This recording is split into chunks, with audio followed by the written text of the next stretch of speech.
지금 이 영상을 보고 계신 바로 이 순간에도 여러분 몸속에는 조용히 쌓이고 있는 게 있습니다. 숨만 쉬어도 들어옵니다. 밥을 먹어도 들어옵니다. 물 한 잔 마셔도 들어옵니다. 바로 미세 플라스틱입니다. 2024년 세계보건기구 보고서에 따르면 전 세계 성인 기준으로 매주 평균 5g의 미세 플라스틱을 섭취하고 있다고 합니다. 5g이 얼마냐고요? 신용카드 한 장 무게입니다. 매주 신용카드 한 장씩을 조각조각 잘라서 드시고 계신 거라고 보시면 됩니다. 그런데 더 무서운 건 이게 단순히 몸속을 지나가는 게 아니라는 겁니다. 최근 의학 연구들은 미세 플라스틱이 심장, 혈관벽에서, 뇌 조직에서, 심지어 태아의 태반에서도 검출됐다고 보고하고 있습니다. 이탈리아 카탄자로 마그나 그라에키아 대학의 2024년 연구에서는 미세 플라스틱이 혈관 내벽에 쌓인 환자 그룹이 그렇지 않은 그룹보다 심근경색 뇌졸중 위험이 4.5배 높다는 충격적인 결과를 발표했습니다. 여러분, 우리가 지금까지 당뇨, 혈압, 콜레스테롤만 신경 쓰셨는데요. 이제는 플라스틱까지 신경 써야 하는 시대가 된 겁니다. 자, 그러면 이 무서운 미세 플라스틱 어떻게 하면 좋을까요? 아직 딱히 검증된 치료법이 없다. 그게 의료계의 현실이었습니다. 그랬는데 말이죠. 최근 세계 최대 영어권 언론 중 하나인 미국 뉴욕 포스트가 이런 헤드라인을 실었습니다. 한국 김치의 유산균이 장속 나노플라스틱을 씻어낼 수 있다. 전 세계가 수십 년째 해결 못한 문제의 실마리를 한국의 전통 발효 음식 김치에서 발견했다는 겁니다. 김치가 해결사? 여러분 냉장고 안에 지금 이 순간 미세 플라스틱의 해결사가 있을 수 있다는 이야기입니다. 과연 어떤 원리인지, 그리고 어떻게 드셔야 효과를 볼 수 있는지 오늘 이 영상 끝까지 함께 보시면 정확하게 알게 되실 겁니다. 세계김치연구소의 놀라운 발견. 이 연구는 광주에 있는 세계김치연구소의 이세희 박사, 원태용 박사 연구팀이 진행했습니다. 연구 결과는 환경바이오자원 분야 국제권위지인 바이오리소스 테크놀로지에 정식 게재됐습니다. 연구팀이 주목한 건 김치 속 특정 유산균이었습니다. 바로 류코노스통 메센테로이데스 CBA3656 이름이 좀 어렵죠? 쉽게 말씀드리면 김치가 맛있게 익어가는 과정에서 핵심 역할을 하는 발효 유산균 중 하나입니다. 그런데 이 유산균이 장 건강 도움이라는 원래 역할을 훨씬 뛰어넘는 능력을 갖고 있다는 게 이번 연구로 밝혀진 겁니다. 잠깐 여기서 미세 플라스틱이 왜 그렇게 위험한지 한 번 더 짚어드릴게요. 미세 플라스틱은 크기가 5mm 이하인 아주 작은 플라스틱 조각입니다. 특히 나노플라스틱은 0.001 이하 그야말로 눈에도 안 보이는 크기입니다. 그래서 장벽을 뚫고 혈관으로 들어갈 수 있고 심지어 뇌혈관 장벽도 통과할 수 있다는 게 최근 의학 연구의 결론입니다. 한번 들어오면 스스로 빠져나가지 않습니다. 마치 방 안에 들어온 먼지가 쌓이듯 조용히 세포 사이에 자리를 잡습니다. 이렇게 쌓인 미세 플라스틱이 만성염증을 유발하고 호르몬 교란을 일으키며 면역계를 교란시킬 수 있다는 연구들이 계속 나오고 있습니다. 자, 이렇게 무서운 존재를 우리 몸이 스스로는 거의 내보내지 못하는 이걸 김치 유산균이 붙잡아 빼낼 수 있다고 합니다. 도대체 어떤 원리일까요? 자, 이제 김치 유산균이 어떻게 미세 플라스틱을 잡아내는지 그 원리를 설명해 드리겠습니다. 어렵지 않습니다. 제가 쉽게 비유해서 말씀드릴게요. 김치 유산균의 표면에는 단백질과 다당류로 이루어진 특수한 막이 있습니다. 이게 뭐냐면 마치 파리채 끈끈이 같은 역할을 합니다. 끈끈한 표면을 가진 유산균이 장속을 떠다니다가 미세 플라스틱과 만나면 착 하고 달라붙는 겁니다. 이때 작용하는 힘이 정전기 반응입니다. 음전하를 띤 유산균 표면과 양전하를 띤 나노플라스틱이 자석처럼 서로 끌어당기는 원리입니다. 마치 겨울에 스웨터에 먼지가 달라붙는 그 정전기 원리와 같습니다. 혼자 붙는 것도 대단한데 이 유산균은 한 번에 혼자만 붙는 게 아닙니다. 유산균 여러 마리가 나노플라스틱 하나에 함께 달라붙어 덩어리를 만듭니다. 마치 거미줄에 먼지가 엉겨 붙듯이요. 이렇게 덩어리가 커지면 장벽을 통과하지 못하고 변을 통해 자연스럽게 몸 밖으로 빠져나가게 됩니다. 이게 핵심입니다. 나노플라스틱은 너무 작아서 혼자서는 장벽을 뚫고 혈관으로 들어갈 수 있는데 유산균이 달라붙어 덩어리를 만들어주면 장벽 통과 자체를 막아버리는 겁니다. 연구 결과 수치를 정리해 드릴게요. 여기서 잘 들으셔야 합니다.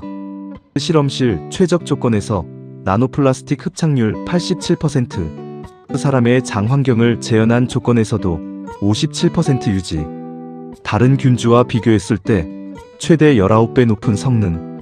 생쥐 실험에서 유산균 투여 그룹이 투여 안 한 그룹보다 대변 내 미세 플라스틱 배출량 2배 이상. 숫자가 인상적이죠? 87%라는 건 이상적인 조건이라면 장 속에 들어온 나노플라스틱 10개 중 거의 9개를 잡아낼 수 있다는 뜻입니다. 실제 사람 장 환경에서도 10개 중 5에서 6개를 잡는다는 수치가 57%입니다. 세계김치연구소 이세희 박사는 이 연구에 대해 이렇게 설명했습니다. 김치 유래 유산균의 기능성이 단순히 장 건강을 돕는 수준을 넘어 환경 독소인 미세 플라스틱과의 상호작용까지 확장될 수 있다는 점에서 기능성 미생물 연구의 범위를 넓혔다는 의미가 있습니다. 이게 왜 대단하냐면요. 지금까지 미세 플라스틱을 몸 밖으로 빼내는데 특별히 도움이 되는 식품이나 성분이 없었습니다. 의료계에서도 들어오는 걸 줄이는 것 외에는 뾰족한 방법이 없다고 했었거든요. 그런데 이 연구가 그 판도를 바꿀 수 있는 첫 번째 열쇠를 제시한 겁니다. 잠깐, 왜 이게 이렇게 중요한지 한 번 더 짚어드릴게요. 미세 플라스틱이 혈관 내벽에 쌓이면 혈관이 좁아지고 딱딱해져서 고혈압, 동맥경화로 이어질 수 있습니다. 장점막에 쌓이면 만성 장염증을 유발하고 소화 흡수 능력이 떨어집니다. 특히 내분비 교란 효과 즉 호르몬 시스템을 흔드는 효과가 있어서 갑상선 기능이나 혈당 조절에도 영향을 줄 수 있다는 연구들이 나오고 있습니다. 60대 이상이라면 이미 이런 문제들을 하나씩 안고 계신 분들이 많으실 텐데요. 여기에 미세 플라스틱이 불에 기름을 붓는 역할을 할 수 있다는 겁니다. 자, 그러면 이 놀라운 효과를 실제로 얻으려면 어떻게 하면 될까요? 구체적으로 정리해드리겠습니다.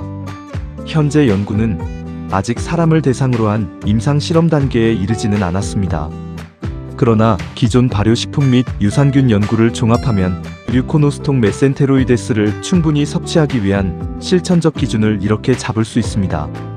하루 50에서 100g의 김치, 밥그릇 한쪽에 올라오는 작은 접시 분량입니다. 배추김치, 깍두기, 오이김치 등 발효가 잘 된 것으로 드세요. 발효 기간이 2주 이상 된 것이 유산균 수가 더 풍부합니다. 이렇게 드세요. 식사와 함께 드세요. 공복보다는 밥과 함께 드실 때 위산의 영향을 덜 받아 유산균이 장까지 살아 도달하는 비율이 높습니다.